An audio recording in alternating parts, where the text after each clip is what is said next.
The phone rang at 3:47 a.m., and Michael Sterling knew before he even opened his eyes that this call would destroy everything.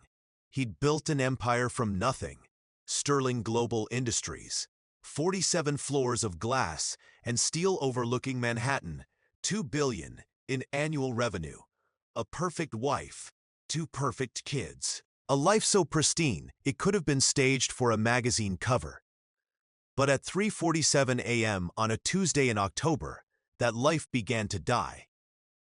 Mr. Sterling, the voice on the phone was calm, almost bored. Your closest man is feeding secrets to the wolves. You have 14 days to find him. Tick-tock. Michael sat up, heart hammering. Who is this? A friend. And you are gonna need one. Because if you don't find your rat, the voice paused. The kind of pause that makes your stomach drop. Well, let's just say Daniel Cross won't stay buried forever.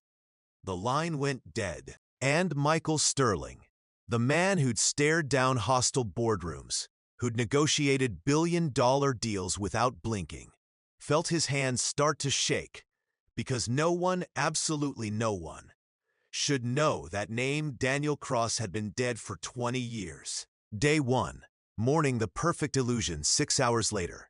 Michael stood in front of his bathroom mirror, razor in hand, studying the face that wasn't quite his own. 45 years old. Sharp jawline, silver threading through dark hair at the temples. The kind of face that belonged on CNBC, talking about market disruptions and innovation. Not the face of a dead man. The hot water ran, steam fogging the edges of the mirror. He could hear Sarah humming in the bedroom, probably picking out which Chanel suit to wear to her charity luncheon. Downstairs, Emma would be scrolling TikTok while pretending to eat breakfast. Jake would be massacring some poor kid in Fortnite before school. His family, his beautiful, unsuspecting family, who had no idea their husband and father was a ghost. Michael. Sarah appeared in the doorway, honey blonde hair perfect even at 6:30 a.m. You okay? You look pale. Fine, he lied, the word coming as easily as breathing. 20 years of lies did that to a man. Just thinking about the Nakamoto deal. She kissed his cheek, her Chanel number 5 wrapping around him. You'll close it, you always do. If only she knew what he'd really closed 20 years ago. A coffin. With the name Daniel Cross on it. The office, 8:15 a.m. Sterling Global Industries, occupied floors 35 through 47 of the Pierce Tower in Midtown Manhattan. Michael's office sat at the top, a corner suite with floor-to-ceiling windows offering a view that made grown men weep. Today, it felt like a cage. Morning, Mr. Sterling. Jennifer Walsh, his executive assistant, appeared with her usual iPad and coffee. 28, sharp as a blade, ambitious enough to scare most men. Your 9 o'clock with the board is confirmed. David wants 5 minutes before that. Something about Q3 projections, and your wife called, reminded you about Emma's recital tonight. Michael took the coffee black, no sugar, the way Daniel Cross used to drink it, and nodded. Thanks, Jen. Hold my calls for 20 minutes. Everything okay? She tilted her head, those analytical eyes searching his face. Perfect, another lie. Just need to review some files. When she left, Michael locked his door and pulled out the burner phone he kept in his desk drawer. The same drawer where he kept a Glock 19 and a passport with a third identity just in case. Just in case the past caught up. He dialed the only number programmed in the phone, 3 rings. Sterling. The voice was clipped, federal, irritated. This better be an emergency. Do you know what time it is in? Someone knows. Michael cut him off. Someone called me, used my real name. Silence then, that is impossible. I am telling you, no one knows, Sterling. The program is airtight. You are paranoid. Agent Morrison. It has been 20 years.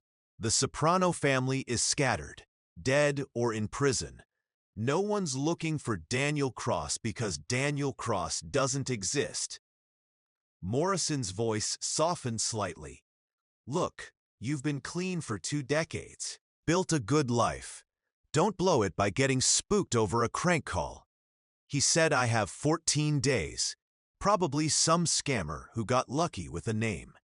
Ignore it. And for God's sake, don't call this number again unless you are actually bleeding. The line went dead. Michael stared at the phone, feeling ice water spread through his veins. Morrison didn't get it. This wasn't paranoia. Paranoia was irrational. And there was nothing irrational about the calm certainty in that voice on the phone. Your closest man is feeding secrets to the wolves. 9 a.m. The boardroom, the Sterling Global Board, met in a conference room that screamed power. Italian marble table, Herman Miller chairs, abstract art that cost more than most people's homes. Michael took his seat at the head, flanked by his inner circle, David Chen, CFO, 12 years at his side, a numbers wizard who'd helped structure deals that made Sterling Global what it was. Chinese, American, Michigan tea grad, family man. Michael had been to his daughter's wedding 3 years ago. Your closest man, Robert Hayes, Suo ex-Marine, built like a linebacker even at 52. Ran operations with military precision, loyal as a dog. Your closest man, Jennifer Walsh, assistant, but present at every major meeting. Smart enough to see 3 moves ahead, ambitious enough to make those moves. Your closest man. Gentlemen, Michael began, and caught himself. And lady, let's talk Q3. David pulled up spreadsheets on the display screen. Revenue up 18%. EBITDA margins improved till Michael barely heard it. Instead, he watched David's hands as they moved over the iPad. Steady, confident, no tremor of guilt. Robert's face as he listened. Focused, professional, no flicker of deception. Jennifer's eyes as she took notes. Sharp, attentive. No hint of betrayal, one of them.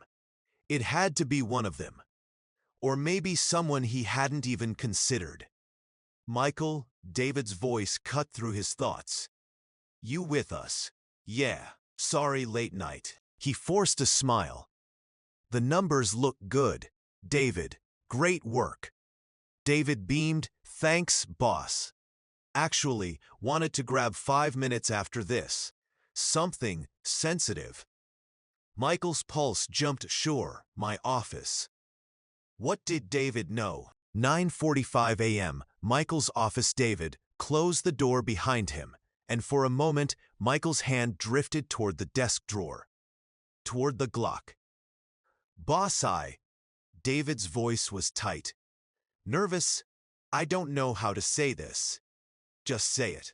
I think someone's been accessing our financial systems unauthorized. David pulled out his phone, showed Michael a series of login attempts. Started 3 months ago. Small queries. Account numbers. Transaction histories. I flagged it with it, but they can't trace the source. Michael's blood went cold. 3 months. Yeah, I didn't want to alarm you until I had more information. But David looked genuinely worried. Boss, if someone's inside our network, they could be stealing trade secrets, client data. We could be looking at corporate espionage. Or something worse. Who has access to those systems? Michael asked carefully. Board level, senior VPS, maybe 30 people total. David paused. You think it is internal? I think we can't rule anything out. Michael stood, walked to the window. Below Manhattan crawled with millions of people. Any one of them could be Vincent Romano's eyes. David, I need you to do something for me, and I need you to keep it quiet. Anything, boss. Run a background check on everyone with system access. I want to know if anyone's got financial problems, gambling debts, affairs. Anything that could make them vulnerable. David's eyes widened. You think someone's being blackmailed? More like someone's doing the blackmailing. Just do it. Quietly, report only to me. You got it. David headed for the door, then paused. Boss, everything okay, you seem. Off. Michael managed a smile. Just stress. You know how it is. When David left, Michael sank into his chair and pulled up the company directory on his computer. 83 employees. Any one of them could be the rat. But his gut said it was someone close. Someone in the inner circle. His phone buzzed. Text from Sarah. Don't forget Emma's recital. 7 p.m. She'll kill you if you are late. Right. Normal life. Perfect family. He typed back. Wouldn't miss it. Another lie, because he'd miss everything if he didn't figure this out. His email pinged new message. No sender name. Subject line. Day 1 of 14. Michael's finger hovered over the mouse, then clicked. The email was empty except for a single image, a photograph. Of Michael Sterling, taken this morning, walking into Pierce Tower. But in red marker, someone had drawn an X over his face. And written underneath, TikTok, Danny. Day 2 night. The memory Michael didn't go to Emma's recital. He told Sarah he had an emergency board call. Another lie to add to the mountain. Instead, he sat in his office, lights off, staring at the photograph on his computer screen. TikTok. Danny, 20 years. 20 goddamn years. And that name still made his skin crawl. He poured himself 3 fingers of Macallan 25 and let his mind drift back. Flashback. 20 years ago, Brooklyn Daniel Cross had been 25, a junior auditor at Mercer & Kline, one of those mid-tier accounting firms that handled clients no one else wanted, including Anthony Big Tony Soprano. The Soprano crime family had been New York's 4th largest operation. Not the biggest, but big enough. Drugs, illegal gambling, loan sharking, waste management. The usual buffet of felonies. And Daniel Cross, eager young auditor, had been assigned to review their waste management company's books. He'd found the discrepancies almost immediately. Money flowing in that didn't match any legitimate contracts. Shell companies in the Caymans, offshore accounts, classic money laundering. Most people would have looked the other way, kept their head down, collected their paycheck. But Daniel Cross had been stupid, young and stupid, and convinced he could make a difference. So he'd gone to the FBI. Agent Morrison had been younger, then too, hungry, ambitious. He'd seen Daniel's evidence and practically salivated. You testify, Morrison had said, and we'll protect you. Witness protection. New life, new name, the works. They'll kill me, Daniel had whispered. Not if they can't find you.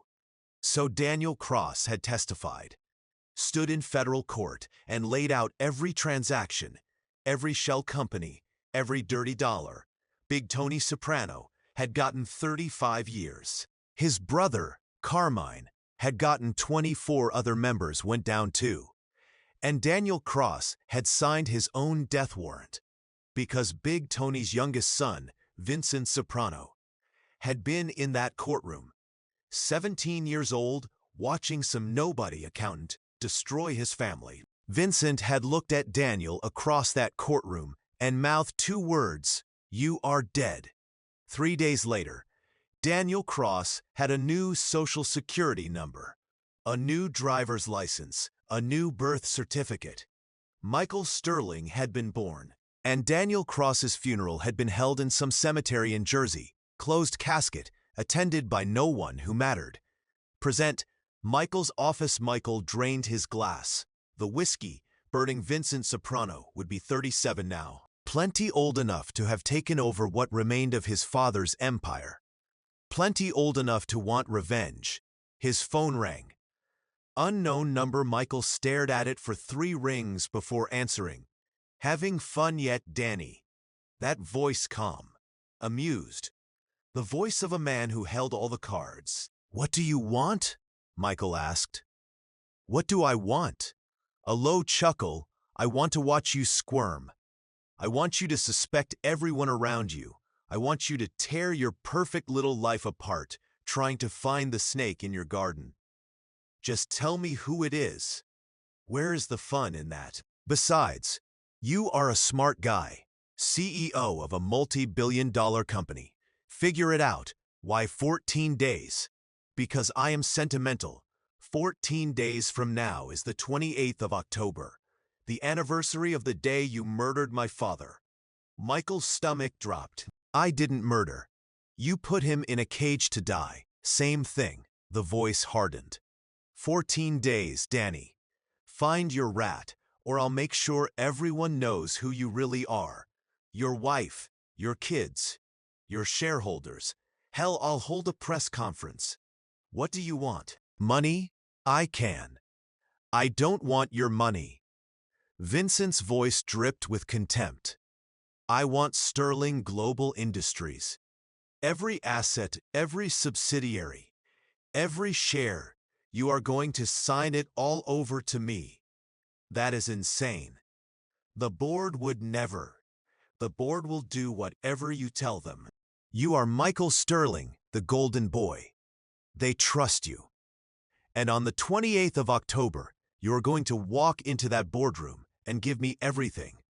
Or I'll give them Daniel Cross. The line went dead. Michael sat in the darkness, his empire of glass and lies crumbling around him. 14 days. He pulled out his notebook and started a list. Suspects: David Shen, CFO, access to everything. Financial problems: Robert Hayes, coup, military background, questionable loyalty. Jennifer Walsh, assistant too ambitious, too close. It department: whoever's tracking the login attempts board members. Any one of them could be compromised. His pen hovered over the page.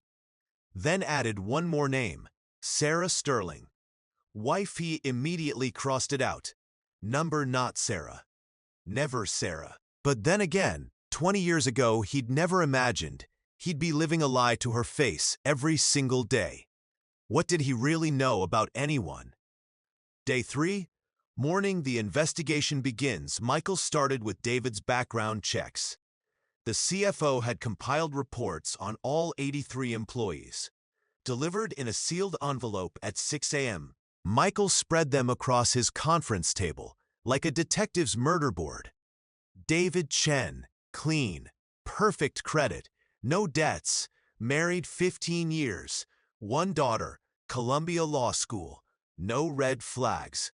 Robert Hayes, also clean, divorced but amicable, no financial stress. VA benefits solid, no red flags. Jennifer Walsh, student loans, but manageable.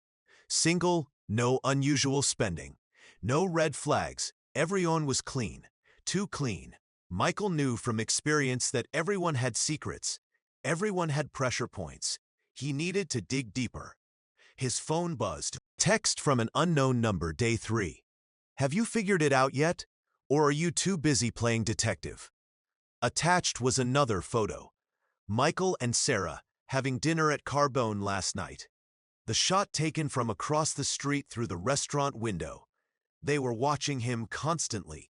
Another text: beautiful family, Danny. Be a shame if something happened to them. Michael's vision went red. He typed back, touch them and I'll kill you. The response was immediate. Then find your rat. Clock's ticking. Day 4. The paranoia sets in. By day 4, Michael was seeing ghosts everywhere. David lingered too long by the coffee machine. Suspicious. Robert took a personal call and stepped outside. Suspicious. Jennifer asked about his weekend plans. Suspicious. At dinner that night, Sarah noticed. Michael, you've barely touched your food. She reached across the table, took his hand. What is going on? And don't say work stress. I know work stress. This is something else. Emma looked up from her phone. Dad's been weird all week. I have not, Michael protested. You've checked your phone like 40 times during dinner, Jake added. That is weird for you. Even his kids saw it. I am fine, Michael insisted. Just a lot on my plate right now. Sarah squeezed his hand. Michael, we've been married 18 years.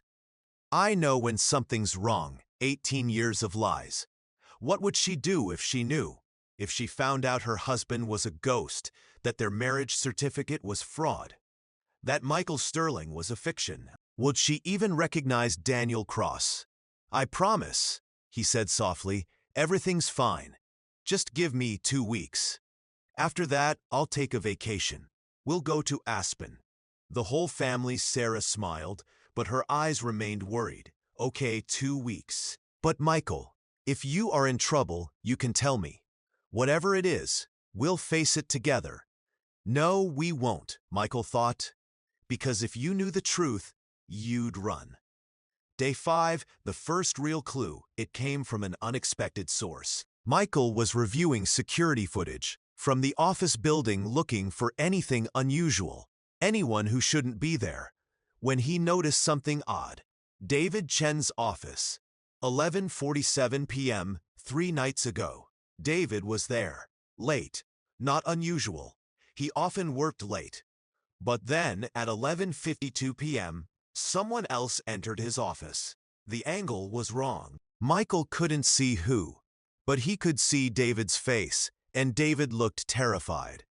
The visitors stayed for 17 minutes. When they left, David sat at his desk for another hour, head in his hands. What the hell was that? Michael grabbed his phone, called David.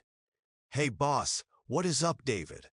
I need to ask you something, and I need you to be straight with me. Of course. Anything. 3 nights ago, you were in the office late. Around midnight, someone came to see you. Silence. David, yeah, someone stopped by. Who? More silence, then quietly. Just an old friend, no one important. David was lying. Michael could hear it in his voice. David, if someone's threatening you, no one's threatening me, boss. I promise. Just personal stuff. Nothing to do with the company.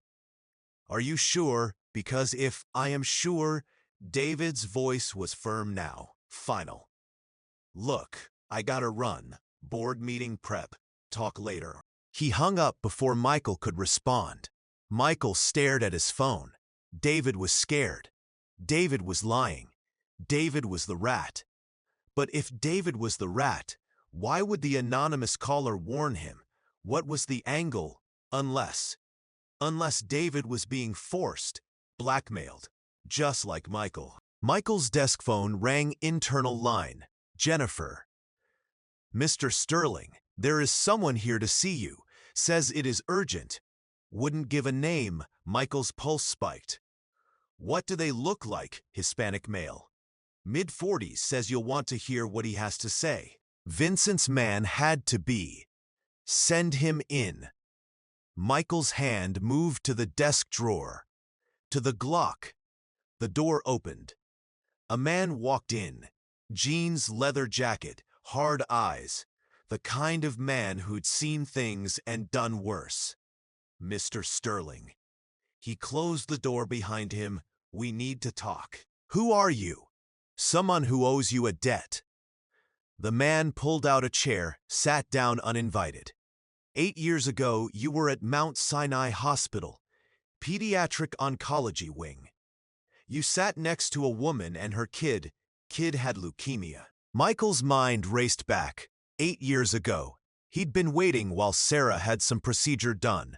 Saturday in the waiting room next to Maria, he whispered, and her son, Marcus Jr. The man nodded. That was my wife. My boy. You paid for his treatment. $250,000, no questions asked. Saved his life. You are Marcus Rivera. Yeah, Marcus leaned forward. And I am also the guy who called you 4 days ago, because Vincent Romano is planning to destroy you, and I can't let that happen. Michael's world tilted. You work for Vincent. Yeah, And I am the one who has been tracking you for him for the past 6 months. Found out who you really are. Found out about your rat. Marcus's face was grim. But you saved my son's life, so now I am here to save yours. Why tell me this now? Why not? Because Vincent's moving faster than I thought. Your CFO, David Chen. Marcus pulled out his phone, showed Michael a photo. A young woman, early 20s, Asian, bound to a chair in what looked like a basement. That is David's daughter, Lily. Vincent grabbed her 5 years ago. Been holding her in a facility in Newark. David's been feeding Vincent information ever since. Financial records, security protocols, everything. Michael felt sick. 5 years David's been. Compromised, yeah, but he is not your enemy. He is a victim. Just like you. Where is she? Where is Lily? That is the thing. Marcus pocketed his phone. I don't know. Vincent keeps her location compartmentalized. Only he and 2 other guys know, and those guys don't talk. Then how do I? You've got 9 days left. Use them wisely. Because on day 14, Vincent's going to demand you sign over Sterling Global, and if you don't, Marcus stood. He'll kill David's daughter. He'll expose your identity, and he'll probably kill your family too, just for fun. Vincent doesn't do half measures. Why are you helping me? Marcus paused at the door. Because good men are rare, Mr. Sterling, and my boy's alive because of you. I can't stop Vincent alone. But maybe together, he shrugged. Maybe we got a chance. How do I reach you? Marcus dropped a burner phone on the desk. This only calls me. Use it when you are ready to move. Move on what? On getting both our families out of this alive. Marcus left, and Michael sat there, the weight of 14 days crushing down on him. David wasn't the enemy. David was collateral damage, just like Michael, just like Lily Chen. Just like everyone Vincent touched, his phone buzzed. Another text from Vincent, day 5. Tick-tock, Danny. Hope you are having fun playing detective.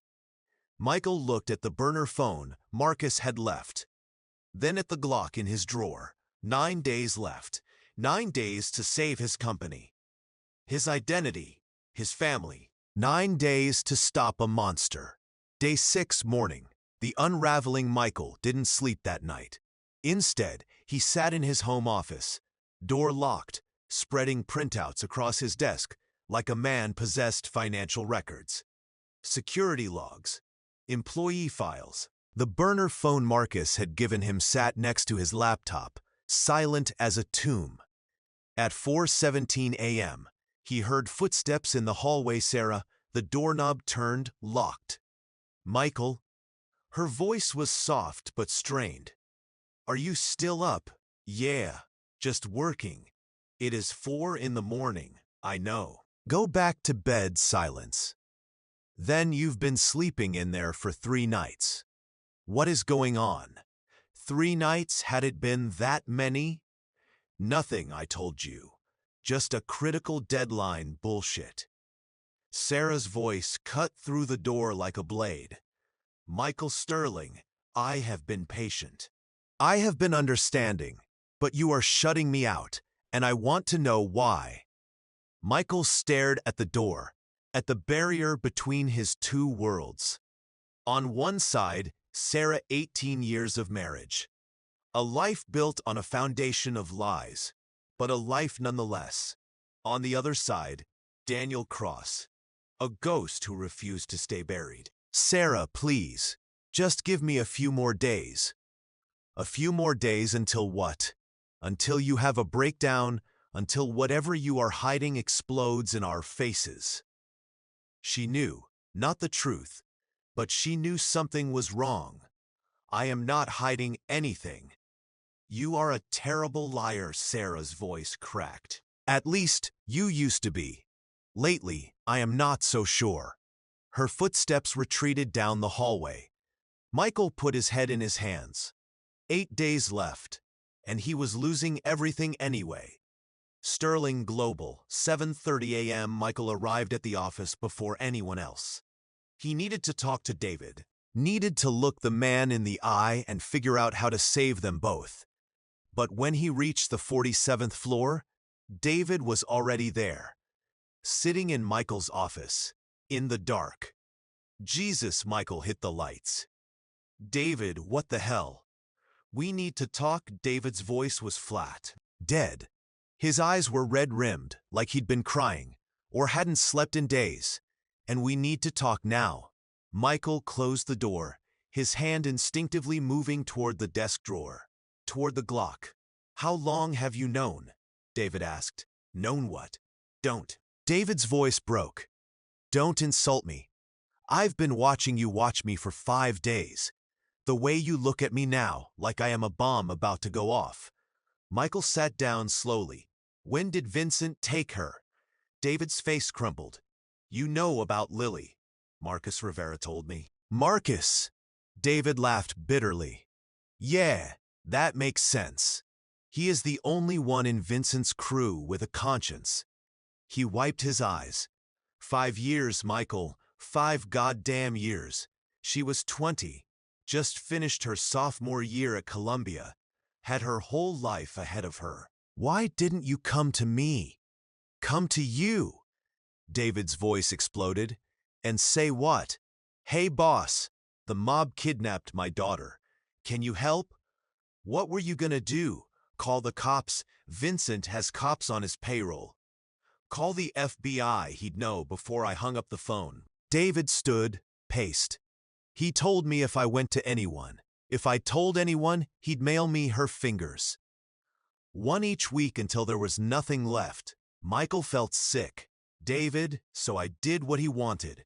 Fed him information, financial records, security protocols, client lists, everything. David's hands shook. And you know the worst part? After a while it got easier. The lying, the betraying, it just became routine. Where is she now? I don't know. He moves her every few months, sends me proof of life photos. Last one was 3 weeks ago. David pulled out his phone, showed Michael a picture. Lily Chen, gaunt, exhausted, but alive, holding up a newspaper dated the 15th of September. She looks like her mother, David whispered. My ex-wife before the divorce, before all this. He pocketed the phone. Vincent told me what he wants from you, your company, everything. I know. Are you going to give it to him? Michael met David's eyes. What would you do if it was your daughter's life on the line? I'd burn the whole world down to save her. David's voice was raw, but I am not you, Michael. I am not the CEO. I am not the guy who built an empire from nothing. I am just a father who failed his kid. You didn't fail her. Vincent failed humanity. Doesn't matter. She is still in a cage because of me. David headed for the door, then stopped. For what it is worth, whatever Vincent has on you, whatever secret he is holding over your head, I hope you find a way out, because men like us, he laughed bitterly. We don't get happy endings. When David left, Michael sat in silence. 2 victims, 2 cages.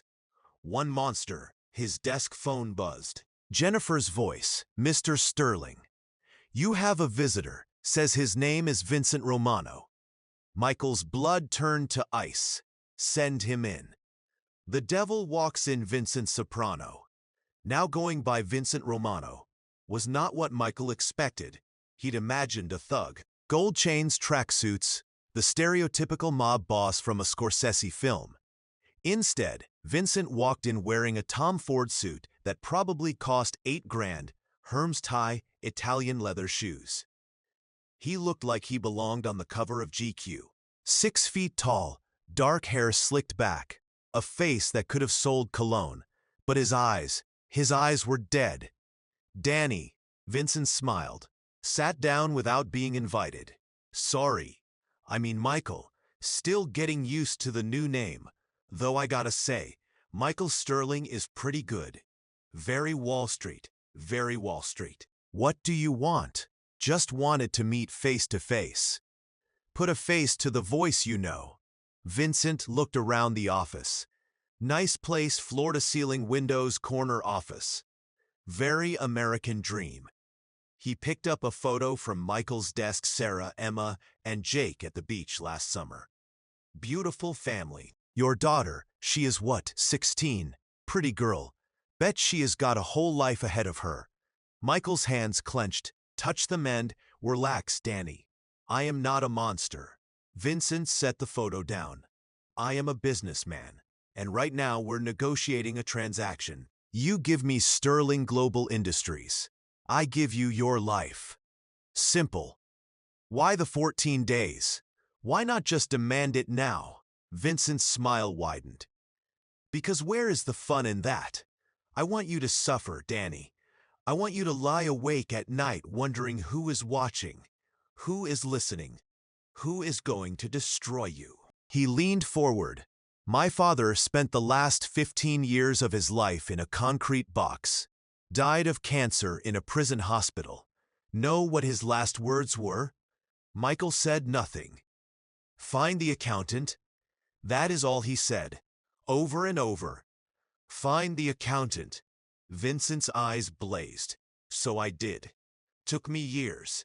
Cost me millions. But I found you, and now, he stood. Now I am going to take everything you love. Your company. Your reputation, your freedom.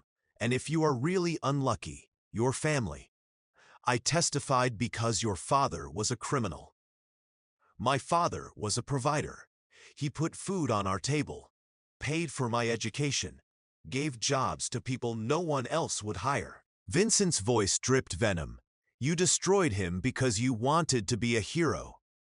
Well, congratulations, hero. How is that working out for you? Michael stood, walked to the window below. Manhattan sprawled in every direction. Millions of people, millions of lives, all of them blissfully unaware of the monsters walking among them. What happened to you, Vincent? You were 17, a kid. I grew up. Vincent joined him at the window, watched my mother drink herself to death, watched my uncle Carmine get shanked in Rikers, watched everything my father built turn to ash, and I learned something, Danny. The world doesn't reward good men. It rewards strong men. There is a difference between strength and cruelty. Is there? Vincent smiled.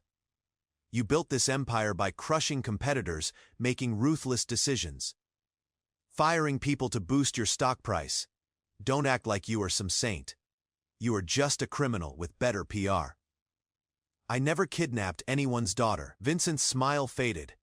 David Chen's kid. Yeah, that is just business. Leverage. You understand leverage, don't you, Danny? You leveraged my father's freedom for your own life. I am just returning the favor. Let her go. Take the company. But let David's daughter go. Vincent headed for the door. Because then David wouldn't be motivated. And motivation is everything in business. You taught me that. He paused at the door. 8 days.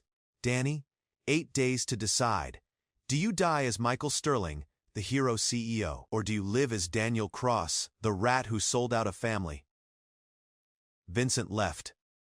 And Michael stood at the window, looking down at the 47, story drop, wondering if that might be easier.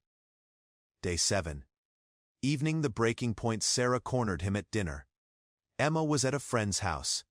Jake was gaming in his room. It was just the two of them at the dining table, salmon and asparagus growing cold between them. Who is Vincent Romano? Sarah asked.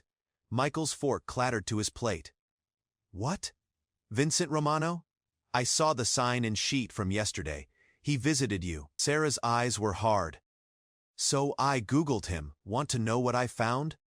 Oh God. Sarah, Vincent Romano, suspected organized crime connections, multiple arrests, no convictions, associates with known mobsters. She pulled out her phone, showed him a New York Post article. Romano crime family suspected in waterfront murders. What is a man like that doing in your office, Michael? It is complicated, then uncomplicated. Michael's mind raced. He could lie.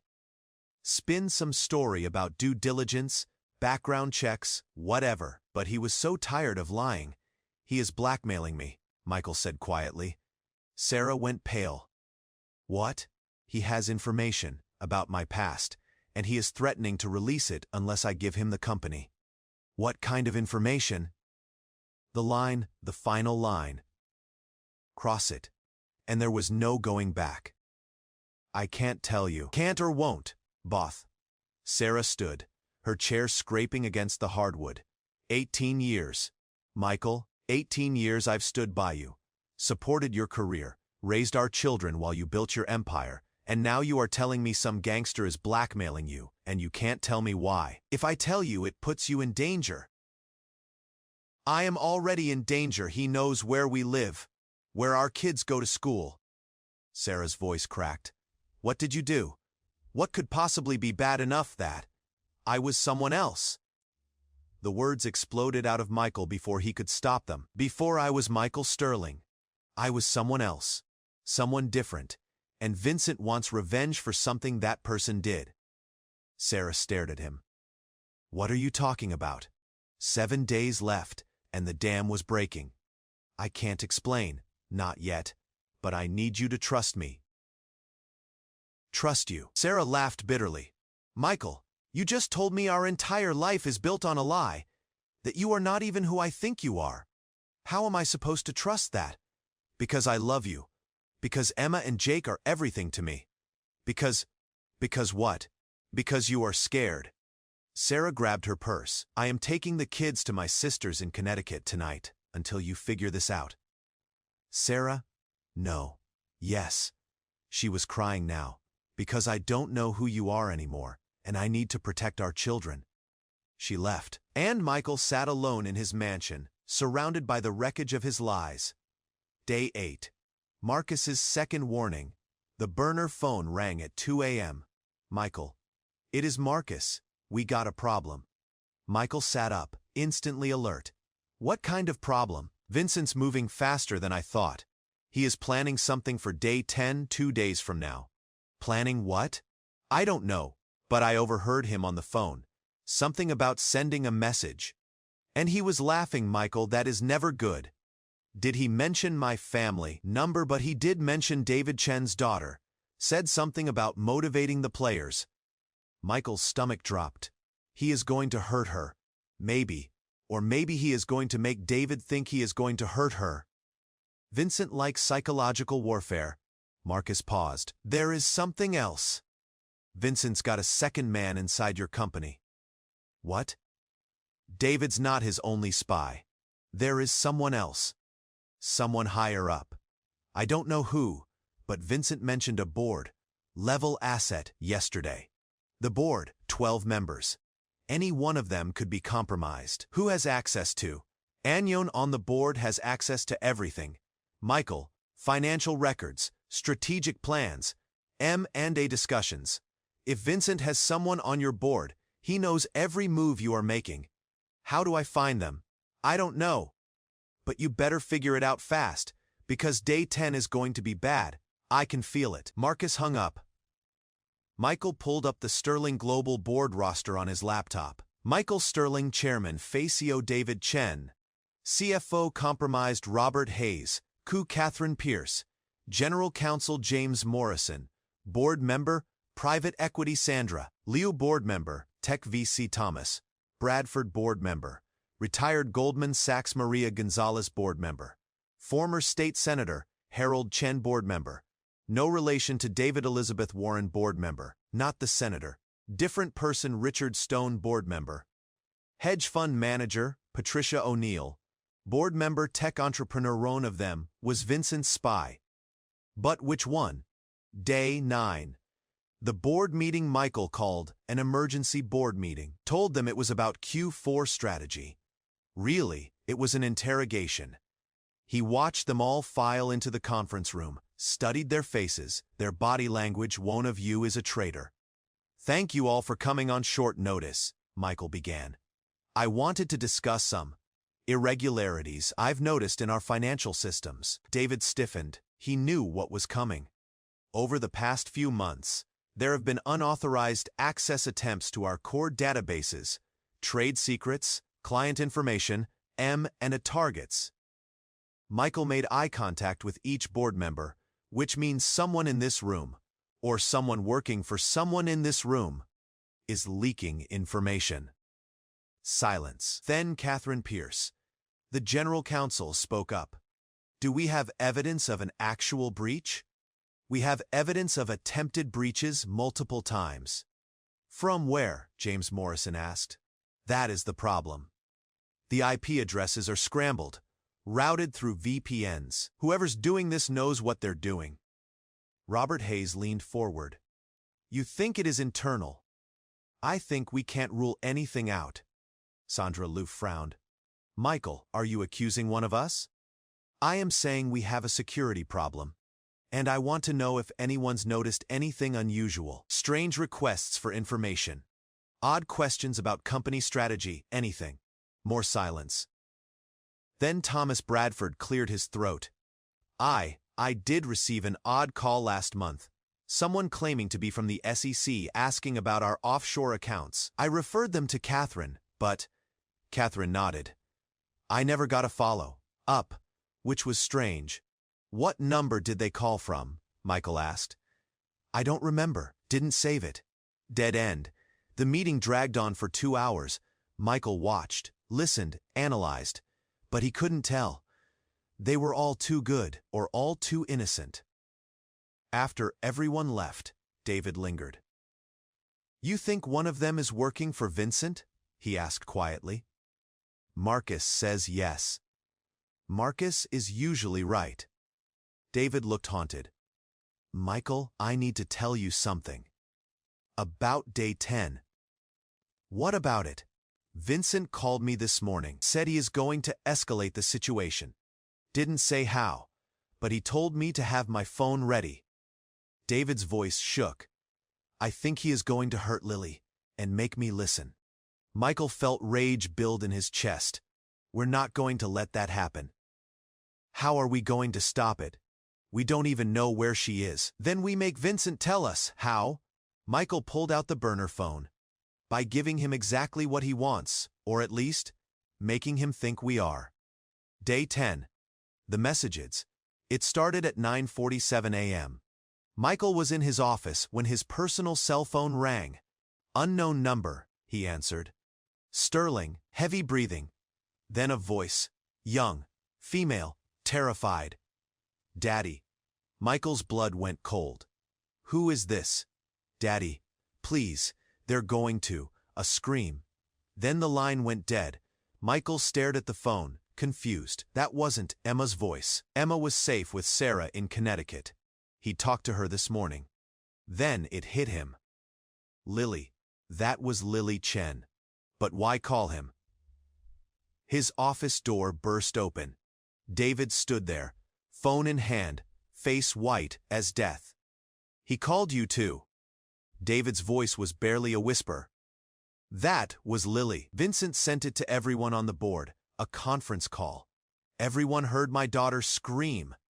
David collapsed into a chair. It is his message. He is showing us what he is capable of. Michael's desk phone lit up. Jennifer, Mr. Sterling, your board members are calling. They're very upset. Tell them, I'll call back. Michael's email pinged. New message from Vincent. Day 10. Still think you can win, Danny. Your board just learned what happens to people who cross me. Imagine what I'll do to your daughter if you don't comply. Attached was a video file. Michael didn't want to open it, but he had to. The video showed Lily Chen in a concrete room, tied to a chair. A man's voice off. Camera. This is what happens when people don't cooperate.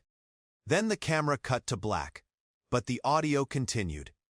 Lily screams for 30 seconds, then silence. Michael closed the laptop, feeling bile rise in his throat. David was crying. Is she? Did he? I don't know. Michael's phone rang again. This time, Marcus. Michael, listen to me carefully. That video is fake. What? Vincent's playing you. Lily's alive. I checked. She is still at the facility in Newark. That video was staged. Probably old footage mixed with sound effects. Marcus's voice was urgent. He is trying to break you. Break David. Make you both so scared you'll do anything. How do you know it is fake? Because I just saw Lily 20 minutes ago. I am outside the facility. She is alive, scared, but alive. Michael's relief was overwhelming. Does David know? Tell him, but tell him quietly. If Vincent thinks we know the video's fake, he'll do something real next time. Michael relayed the message to David, who nearly collapsed with relief. She is okay, David whispered. She is okay. We need to get her out. Now today. Not yet. If we move too soon, Vincent will know something's wrong. I don't care. He is threatening my daughter. And he is threatening my family and Marcus's family and everyone we care about. Michael stood. We have 4 days left. 4 days to figure out who the board spy is. 4 days to find Lily's location.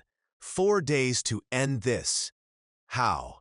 Michael pulled out the Glock from his desk drawer. By doing what Vincent doesn't expect. By going on a fence. David stared at the gun. You are going to kill him. I am going to give him a choice. Let everyone go or everyone dies, including him. That is insane. Maybe, but I am done being hunted. Michael chambered around. It is time to become the hunter. Day 10 night, the revelation. At 11:37 p.m., Michael's burner phone rang. Marcus. Michael, I found something. The board spy. Who? James Morrison. Michael's world tilted. The private equity guy. Yay, I did some digging. Turns out Morrison's fund invested in one of Vincent's shell companies 5 years ago. Probably didn't even know it was Vincent's at first. But once Vincent found out Morrison was on your board, Marcus paused. He owns him now, financially, legally, completely. Son of a bitch. Gets better. Morrison's been feeding Vincent information about your M&A targets. Every company you've tried to acquire in the last 3 years, Vincent bought them first, then sold them to you at inflated prices. That is why the Nakamoto deal had been so expensive. Why the Cervantes acquisition had fallen through. Vincent had been bleeding Sterling Global Industries dry for years. What do I do about Morrison? Confront him, but not at the office. Somewhere private. Somewhere Vincent won't have eyes. Where? I'll text you an address tomorrow night. Just you and Morrison. I'll make sure Vincent's people aren't around. Marcus, why are you doing this? You are risking everything. Because my son's alive because of you. And because Vincent Romano is a cancer. Someone needs to cut him out. Marcus's voice softened. Besides, I am tired, Michael, tired of working for monsters, tired of hurting good people. Maybe this is my chance to do something right for once. Thank you. Don't thank me yet. We're not out of this. 4 days left, and Vincent's going to get more desperate, more violent. Marcus paused. Watch your back, and watch your family. The line went dead. Michael sat in his dark office, the city glittering below him like a circuit board. 4 days to save Lily Chen. 4 days to expose James Morrison. 4 days to stop Vincent Romano. 4 days to survive. He pulled out his phone, typed a message to Sarah. I know you are angry. I know you are scared. But I promise you, in 4 days this will be over. One way or another, I love you, I love our kids, and I will fix this. To Sarah Sarah's response came 3 minutes later. You better, because if you don't, we're done. Michael stared at the message. Everything he'd built, everything he'd lied for, everything he'd sacrificed. All of it hung in the balance, and the clock was still ticking. Day 11. The confrontation. Marcus texted the address at noon. Pier 79, Hudson River. Abandoned warehouse, 11 p.m. Come alone. Michael spent the day preparing. Not just mentally, but physically. He transferred critical company files to encrypted drives, updated his will, wrote letters to Sarah, Emma, and Jake, just in case he didn't make it back. At 10:47 p.m., he parked 3 blocks from the pier and walked the rest of the way, Glock tucked into his waistband, burner phone in his pocket. The warehouse was exactly what you'd expect. Rusted metal, broken windows. The smell of salt water and decay. The kind of place where bodies disappeared. James Morrison was already there, standing under a flickering light, looking nervous.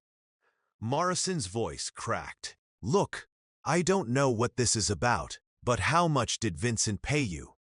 Michael stepped into the light. Morrison went pale. "I don't know what you are. Don't." Michael's voice was ice. "Marcus Rivera already told me everything. The shell companies. The M&A sabotage. The information you've been feeding Vincent for 3 years." Morrison's shoulders sagged. It wasn't supposed to go this far. Then how far was it supposed to go? "I needed the money, okay?" Morrison's voice rose. "My fund was underwater. I was facing bankruptcy. Vincent offered me a lifeline. I didn't know who he was at first. Didn't know what I was getting into. And when you found out, by then it was too late. He had proof, documents showing I'd accepted money from a criminal enterprise. If that got out, I'd be ruined. Prison, everything." Morrison ran a hand through his hair. "So I kept feeding him information. Kept thinking maybe I could find a way out. But Vincent doesn't let you out. Number he doesn't." Michael pulled out his phone, showed Morrison the video of Lily Chen screaming. "This is what Vincent does to people who get in his way." David Chen's daughter, 25 years old, held captive for 5 years because her father worked for me. Morrison looked sick. "I didn't know about that. Would it have mattered?" Silence. "I want you to do something for me," Michael said. "And if you do it right, maybe you walk away from this alive." "What?" "Tomorrow morning, you are going to call Vincent. Tell him I am ready to deal, that I want a meeting, face to face. Day 13. Why day 13? Because I need 24 hours to get something in place, and because Vincent will be expecting me to fold on the last day. This way, I catch him off guard." Morrison nodded slowly. "And what happens at this meeting?" "You let me worry about that. Your job is to set it up. Can you do that?" "Yeah, I can do that." "Good." Michael turned to leave, then stopped. "Morrison, after this is over, you are resigning from the board. Quietly, no scandal, no press. You just walk away. And if I don't, then I'll make sure the SXE knows everything, and you'll spend the next 20 years in a cell." Michael met his eyes. "Your choice." Morrison nodded. "Okay, I'll do it." Michael left him there, standing under the flickering light. One piece moved. 3 days left. Day 12. The rescue plan. Marcus called at 6 a.m. Morrison set the meeting. Day 13. 8 p.m. Vincent's picking the location. Probably somewhere public. Somewhere he feels safe. Good. Now we need to get Lily out before that meeting. Already working on it. The facility in Newark has 3 guards. Shifts change at 2 a.m. That is our window. How do we get in? I've got keys, I've got codes, but we need a distraction. Something to pull Vincent's attention away from Newark for at least 30 minutes. Michael thought for a moment. What if Sterling Global Industries announced a major acquisition? Something big enough to make the news. How is that help? Vincent's been monitoring every move I make. If I suddenly announce a billion-dollar deal, he'll scramble to figure out if it is real or if I am trying to hide assets before he takes over. Michael pulled up his laptop. I'll leak it to the Wall Street Journal. Sterling Global in talks to acquire tech unicorn DataVault for $1.2 billion. Vincent will be on the phone with Morrison within minutes, trying to get confirmation. And while he is distracted, you get Lily out. Marcus was quiet for a moment. Michael, if this goes wrong, if Vincent figures out what we're doing, he'll kill her. No hesitation, then we don't get it wrong. Who is going in with me? I am. Number, you need to stay visible. Stay at the office. Make calls, sell the acquisition story. If Vincent sees you are missing, he'll know something's up. Then who? David. It is his daughter. He deserves to be there. Michael nodded. Okay, I'll brief David. You get the logistics ready. Tomorrow night, 2 a.m. Tomorrow night. Day 13, 1:47 a.m. The rescue David Chen had never been so terrified in his life. He sat in Marcus Rivera's car outside the Newark facility, wearing all black. A pistol Marcus had given him feeling like a lead weight in his jacket. You ever fire a gun before? Marcus asked. At a range. Once. For a corporate team-building thing. Great. Marcus checked his watch. Shift change in 13 minutes. Here is the plan. I go in first. Take out the 2 guards in the lobby. You stay behind me. We move fast. Get to the basement. Lily's in cell 7. We grab her, we go. What if there are more guards? Then we improvise. Marcus met David's eyes. You ready for this? I've been ready for 5 years. At 2:01 a.m., they moved. Marcus was military efficient. He disabled the first guard with a chokehold, silent, quick. The second guard reached for his radio, but Marcus put him down with 2 punches. Go, Marcus whispered. They descended into the basement. Concrete walls, fluorescent lights, the smell of mildew and fear. Cell 7 was at the end of the hallway. David's hands shook as Marcus unlocked it. The door swung open, and there she was. Lily Chen, 25 years old, thin, pale, but alive. Dad? Her voice was a broken whisper. David rushed forward, gathered her into his arms. I am here, baby. I am here. We're getting you out. Lily sobbed into his shoulder. 5 years of trauma pouring out. We need to move, Marcus urged. We've got maybe 5 minutes before. An alarm shrieked. Shit. Marcus grabbed Lily's other arm. Plan B, run. They bolted down the hallway behind them. Footsteps, shouting. Marcus fired twice without looking back. Warning shots. Buying time. They hit the stairs. Climbed, burst through the lobby door. 3 guards now, all armed. Marcus shoved David and Lily behind a desk. Stay down. Gunfire erupted. Marcus returned fire, moving like a man who'd done this 1,000 times. 1 guard dropped. Then another. The 3rd guard got a shot off. Marcus grunted, stumbled. Blood bloomed on his shoulder. Marcus! David screamed. I am fine. Go get her to the car. David half carried Lily out the door behind them. More gunfire, shouting. They reached the car. David threw Lily in the back seat, started the engine. Marcus came running out, blood streaming down his arm. He dove into the passenger seat. Drive. David floored it. In the rearview mirror, the facility receded. Guards poured out, but they were too late. Lily was free. We did it, David breathed. We actually did it. Marcus pressed his hand against his shoulder, blood seeping through his fingers. Yay, we did. Now get us to the hospital before I bleed out. Day 13, 8 p.m., the meeting. Vincent chose Rockefeller Center, right in the heart of Manhattan. Surrounded by tourists. Security cameras, New York PD smart. Public safe. Michael arrived exactly on time. Vincent was waiting by the fountain, looking relaxed, confident. "Danny," Vincent smiled. "You are looking stressed. Trouble at home. Let's talk business." "By all means," Vincent gestured to a bench. They sat. Around them, tourists snapped photos of the Christmas tree, already up, even though it was only October. "I'll give you sterling global," Michael said.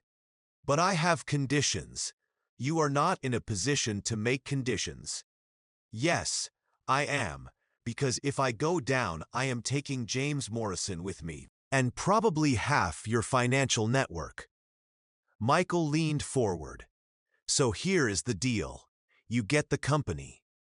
But David Chen's daughter goes free. Marcus Rivera goes free. My family's identity stays protected." Vincent laughed.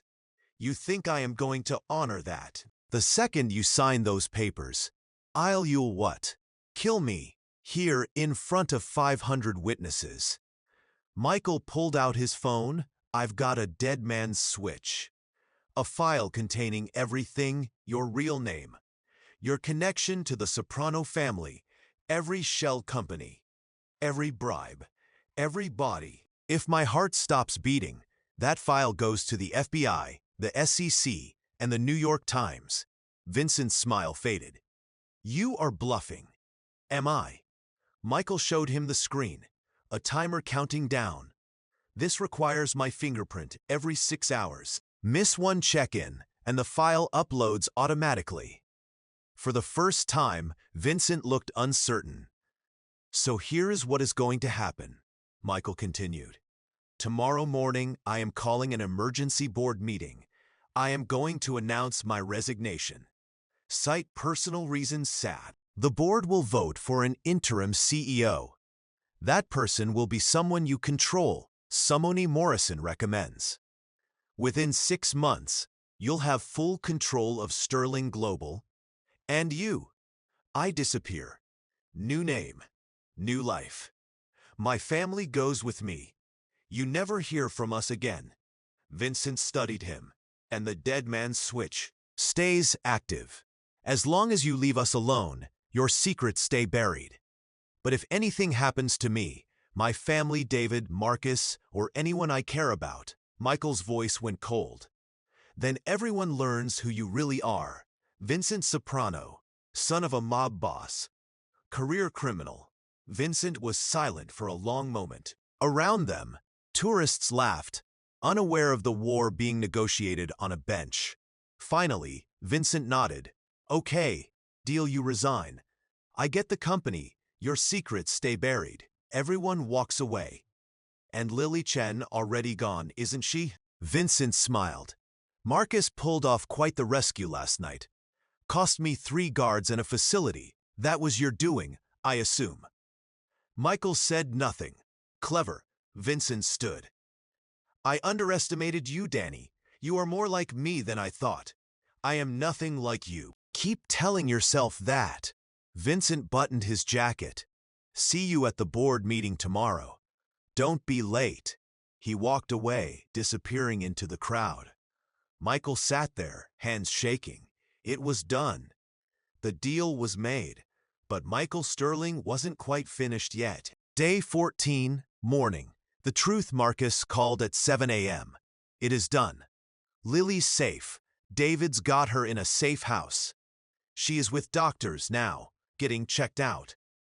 "Thank God." Michael felt relief wash over him. "And you, your shoulder, 17 stitches. I'll live." Marcus paused. "Michael, I need to tell you something about why I really helped you. You said I saved your son. I did, but there is more." Marcus took a breath. 8 years ago, I was at Mount Sinai with my boy. He had leukemia. We were broke. No insurance, no options. I was sitting in that waiting room, trying to figure out how to tell my wife our son was going to die. Michael remembered. That day, that waiting room. And then this guy sat next to me. Marcus continued. Expensive suit, looked like a CEO, didn't know us from Adam. But he saw my boy, saw how sick he was, and he just asked if he could help. Michael closed his eyes. He remembered the boy's face, the mother's tears. I told him we needed $250,000 for the treatment. I was joking, desperate, didn't expect anything. Marcus's voice broke. But you wrote a check right there. Didn't even know my name. Just said every kid deserves a chance. I remember, Michael whispered. You saved his life, and you never asked for anything back. Never even followed up to see if he lived. Marcus laughed, but it sounded like crying. He is 15 now. Plays baseball. Wants to be a doctor because of you. Marcus. So when Vincent told me to track down Daniel Cross, to find out everything about Michael Sterling, to help destroy you, Marcus's voice hardened. I couldn't do it, because good men are rare, and you are one of them, so I gave you the warnings. Set up the meeting with Morrison. Helped rescue Lily, because I owed you, because my son is alive, because you exist. Michael felt tears on his cheeks. Thank you. Thank you. Marcus paused. Vincent's going to come after me eventually. He'll figure out I betrayed him. But it was worth it. You are worth it. Come with us. When we disappear, bring your family. We'll all go together. Can't, my wife's mother is here. She is sick. We can't leave her. Marcus sighed. But I'll be okay. I am good at disappearing when I need to. Take care of yourself, Marcus. You too, Michael, or Danny, or whoever you end up being. Marcus laughed. Just be happy. That is all that matters. The line went dead. Day 14, 2 p.m. The resignation, the Sterling Global Board assembled at 2 p.m. All 12 members, including Vincent Romano, there as a special observer at James Morrison's invitation. Michael stood at the head of the table, looking at the faces of people who trusted him for years. Thank you all for coming, he began. I've called this meeting to announce my resignation as CEO of Sterling Global Industries, effective immediately. Shocked silence. Michael, what? Catherine Pierce started. Personal reasons. Family reasons. I've built something incredible here. But it is time for me to step back, spend time with my wife and kids. Focus on what really matters. He looked at Vincent, who was smiling. I am recommending the board vote for Richard Stone as interim CEO. Richard has the experience, the vision, and the integrity to lead this company forward. Vincent's smile vanished. Richard Stone wasn't his man. Stone was clean, incorruptible. Vincent started to stand. Seconded, Robert Hayes said quickly. I second Michael's recommendation. All in favor. Catherine Pierce called. Every hand went up except James Morrison's motion passes. Richard Stone is interim CEO. Catherine looked at Michael. Michael, are you sure about this? I've never been more sure of anything. Michael shook hands, accepted condolences, and walked out of Sterling Global Industries for the last time. Vincent caught him in the parking garage. What the hell was that? We had a deal. We did. I resigned. You get the company eventually. Michael smiled. I never said I'd make it easy. Richard Stone will run Sterling Global for the next year. Clean, legitimate. By the time you maneuver yourself into position, the FBI will have so many eyes on this company, you won't be able to launder a dollar. Vincent's face went purple. You son of a... And that dead man's switch, still active, still loaded with every crime you've ever committed. Michael stepped closer. So here is how this ends, Vincent. You stay away from me, from my family, from David and Lily Chen, from Marcus Rivera. You go back to whatever hole you crawled out of. And maybe I don't press send. I'll kill you. Maybe, but not today, not here. And every day you don't is a day you'll spend looking over your shoulder, wondering if today's the day I get tired of running, the day I decide to send that file. Michael opened his car door. Live with that, Vincent, the way I've lived with Daniel Cross for 20 years. He drove away. In his rearview mirror, Vincent stood there, impotent, defeated. For the first time in 20 years, Michael Sterling felt free. The beach house in Costa Rica was small, 3 bedrooms, ocean view, perfect. Michael, who now went by James Patterson, sat on the porch, watching Sarah and the kids play in the surf. His phone rang. Burner number. Hello, Michael, it is David. Just wanted to let you know, Lily's doing great. Therapy's helping. She enrolled at NYU, wants to study psychology, help other trauma survivors. Michael smiled. That is wonderful, David. Yeah, and I wanted to thank you for everything, for saving her, for giving me a second chance. You saved her, David. Not me. We all did. You, me. Marcus. David paused. Have you heard from him? Number, but that is probably good. Means he is safe. Yeah. Yeah. You are right.